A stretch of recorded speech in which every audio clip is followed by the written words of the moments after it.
صباح النور، صباح الخير، صباح كل شي حلو، صباح الفل، صباح الياسمين. كيفكم؟ شو اخباركم؟ اليوم عنا برد كتير وشتا، طقس ربيع بامتياز. قررت انه اعمل اكلة كل بحبوها، يعني ما في حدا ما بحب المعجنات عند الصبح. نبدأ بالصلاة على محمد وآل محمد. اللهم صل على محمد وآل محمد وعلى سيدنا محمد وعلى أصحابه أجمعين. رح نبدأ. أنا عجنت عجينة، وأكيد كل الناس بتعرف تعجن، يعني ما في حدا ما بيعرف يعجن. كبيتين طحين عملوا تقريبا 6 مثل هو عجينات، وسط منهم كتير كبار. وحميت الفرن وحضرت الجبنة والفليفلة والزيتون، لأنه بدي أعمل فطاير بالجبنة يوم الأحد. إن شاء الله الله يسعد أوقاتكم، ويسعد إن شاء الله يبعد كل البلا عن العالم كلها، وإن شاء الله يا رب تكون أيامنا أيام حلوة.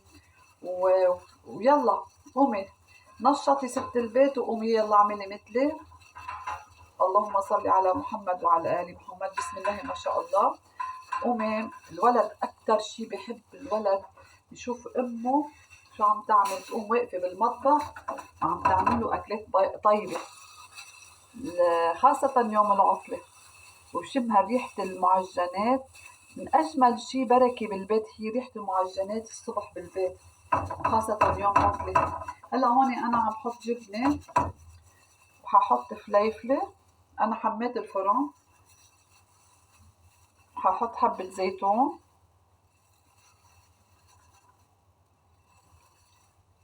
هيدي فطاير بالجبنة، وبقلبها هيك. ما إذا مبينة عندكم، مبينة.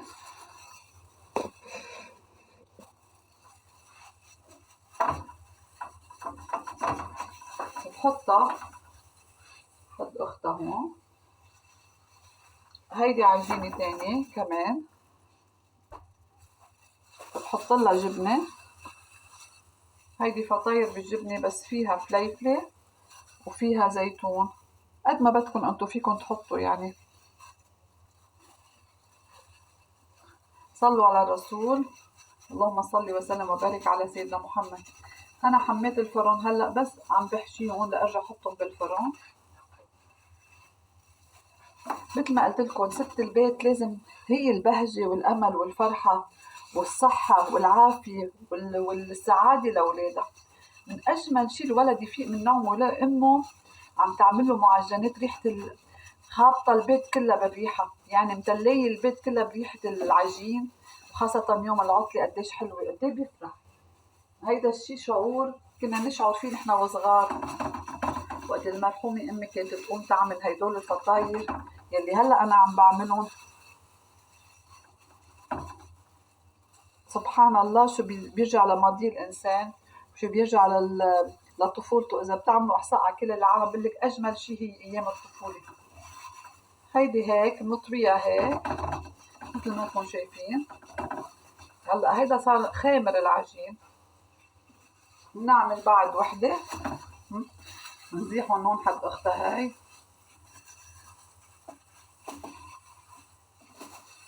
يلا قومي اشربي فنجانك القهوة وتنشطي ست البيت.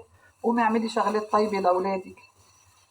الله يعطينا الصحة ويعطيكم الصحة وطولة العمر للجميع، والله يبعد شر الضربات ويبعد كل شي شر عن العالم كله وعنا يا رب وعن ولادنا. حسبنا الله ونعم الوكيل بكل شي. هلا هون انا عم بحط فليفله وزيتون وطويها هيك، وححطها بقلب الفرن. اكيد بدها شي لتخن خبز، يعني العجين ما له وقت بالخبيز، انت بتشوفيه كيف استوى ما استوى. هيدي بنكون نحن جهزنا صينية، ححطها بالفرن. حافتح الفرن هون وححطها بقلب الفرن على مش بالنص، يعني تقريبا تحت النص شوي لحتى الخبز، وعلى حرارة 200. طبعا هيدا العجين بده حرارة.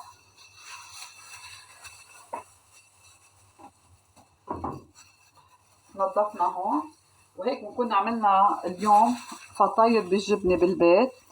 وبتمنى تقومي تتنشطي ست البيت وتقومي تعملي لولدك أكلات طيبة.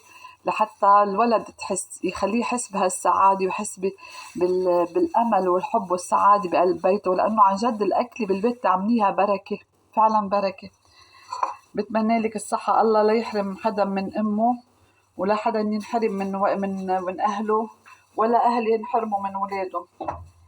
الله سبحانه وتعالى يعطي الصحة للجميع. وبتمنى تشاهدوا فيديوهاتي اللي عم بعملها. كل فيديو عم نزله دغري، كل يوم أنا عم نزل فيديو أكلات بسيطة وسريعة وطيبة وسهلة، ما بدها كتير. وبتمنى إنه يعني فضلا وليس أمرا إنه تشاركوا لحتى يوصل لعند الجميع. ودمتم سالمين، وباي باي. وهلا بشوف يعني هلا بس تخلص الصينية أكيد بدي صورها. لا ما حلوة هيك، يا الله.